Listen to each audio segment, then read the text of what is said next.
రేవంత్ రెడ్డి గారికి దరఖాస్తు తీరి మళ్ళీ ఇన్వెస్టిగేట్ చేయమని చెప్పుండ్రు. బీజేపీలో రఘునందన్ రావు ఒంటరి అయిపోయారా? ఎందుకంటే గతంలో అసెంబ్లీ ఎన్నికల సందర్భంగా మీరు చేసిన వ్యాఖ్యలు ఏవైతే ఉన్నాయో ఆ వ్యాఖ్యలు అన్నీ మీకు ఇబ్బందికరంగా మారాయని చెప్పేసి తెలుస్తుంది. ఇప్పుడు రఘునందన్ రావు ఎప్పుడు ఏం అసభ్యంగా మాట్లాడలేదు, ఇబ్బందికరంగా మాట్లాడలేదు, ఎవరికి వ్యతిరేకంగా మాట్లాడలేదు. రఘునందన్ రావు పార్టీ లైన్ దాటి ఎప్పుడు పనిచేయడు, ఉన్నంతకాలం పార్టీలోనే పనిచేస్తాడు, పనిచేసినంతకాలం పార్టీ లైన్లోనే పనిచేస్తాడు. రఘునందన్ రావు ఎప్పుడు ఏం మాట్లాడలేదు. ఎప్పుడు ఒంటరోడు కాదు. రఘునందన్ రావు 700 మందితోటే ఉంటాడు. తక్కువ చేసి మాట్లాడారు ఢిల్లీలో మాట్లాడినప్పుడు. ఇవన్నీ టెక్నాలజీ పెరిగిపోయిన తర్వాత మీరు చేసేటువంటి మార్ఫింగ్ వీడియోలు, మార్ఫింగ్ ఆడియోలు. నేను వకాలత్ చేసే వకీల్ని.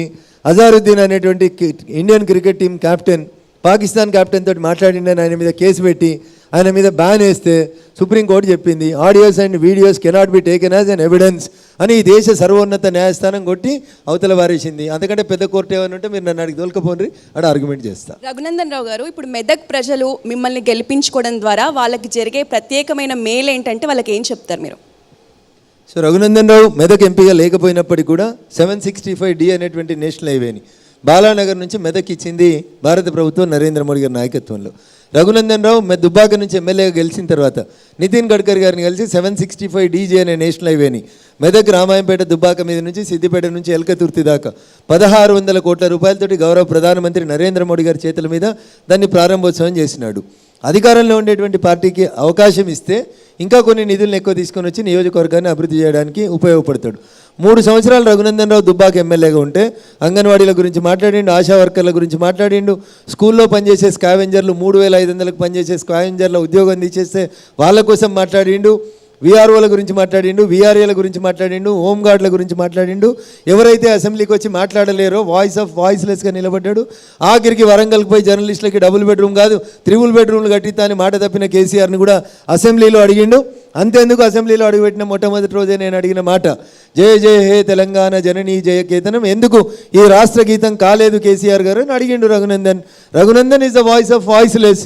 మెదక్ నియోజకవర్గం పేరు కూడా అంత గొప్పగా పార్లమెంట్లో వినిపిస్తాం, నరేంద్ర మోడీ గారిని ఒప్పిస్తాం.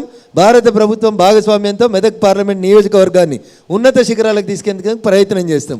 ఇందిరమ్మ 1980లో కలగని రైలు ఇత్తా అని చెప్పి మర్చిపోతే 2022లో నరేంద్ర మోడీ గారు ప్రధానమంత్రి అయిన తర్వాత గంగాపురం కిషన్ రెడ్డి గారితో తీసుకొచ్చి మెదక్కి రైల్వే స్టేషన్ వేసినాం. 17 కిలోమీటర్ల రైలు వేయడానికి 1980 నుంచి 2022 దాకా 42 సంవత్సరాలు పట్టింది మెదక్ అనే మా పార్లమెంట్ కాన్స్టిట్యున్సీకి రైలు రావడానికి. అది ఉండదు, ఎక్స్పెడిషియస్గా పనులు జరుగుతాయని చెప్తా ఉన్నాను నేను మీకు. అంటే ఇప్పుడు మీరేమో మెదక్ పార్లమెంట్కు కేంద్రం నుంచి నిధులు తెచ్చి అభివృద్ధి చేస్తాం ఇంకా అని చెప్పి అంటున్నారు. ఇప్పటికే అభివృద్ధి చేస్తాం ఇంకా చేస్తామని అంటున్నారు. దుబ్బాకలో మీరు ఉప ఎన్నికలో గెలిచిన తర్వాత కూడా కేంద్రం నిధులతోటి తెచ్చి దుబ్బాకను అభివృద్ధి చేస్తామని చెప్పి చెప్పారు.